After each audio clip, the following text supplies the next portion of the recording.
Smart বাংলাদেশে যদি যেতে চাই, স্মার্ট সিদ্ধান্ত যেতে হবে, আমাদেরকে এই জায়গায় লিপ ফর্ক করতে হবে।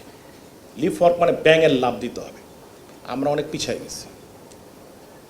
আমরা অ্যাকচুয়ালি এখনও এখানে হাঁটি হাঁটি পা পা যাবো কি যাব না এই জায়গাতে পড়ে আছি।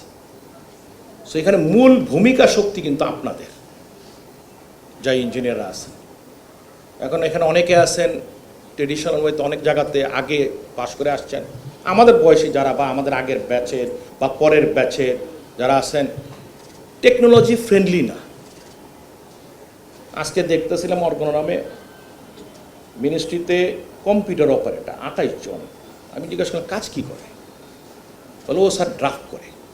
আমি বললাম তাহলে ওই যে সিনিয়র বলে উনিও ড্রাফট করে, উনি ড্রাফট করে তাকে দেয়, সে কম্পিউটারে নিয়ে আর টাইপ করে তারপরে টাইপ করে দেয়।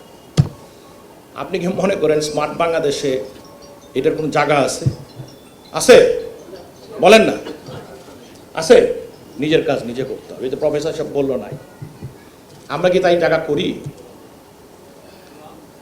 সো আগে মূল মন্ত্রটা বুঝতে হবে যে কি চাচ্ছেন আওয়ামী লীগ সরকার, কি চাচ্ছে বাংলাদেশ, এবং আপনাদেরকে কোথায় যেতে হবে। আমাদের এই সেক্টর হলো ইকোনমিক চালিকা শক্তি।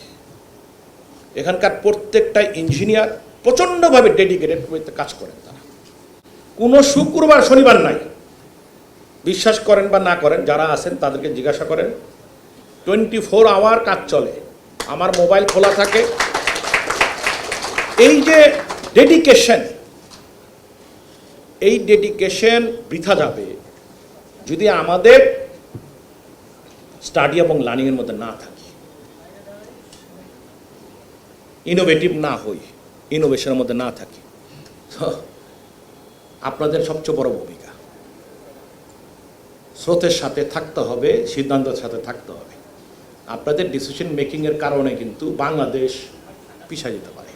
যে আপনাদের এখানে বিন্দু মাত্র ডিসিশন মেকিংয়ে যদি আপনার দ্বিধাগ্রস্ত হন, কনফিউজ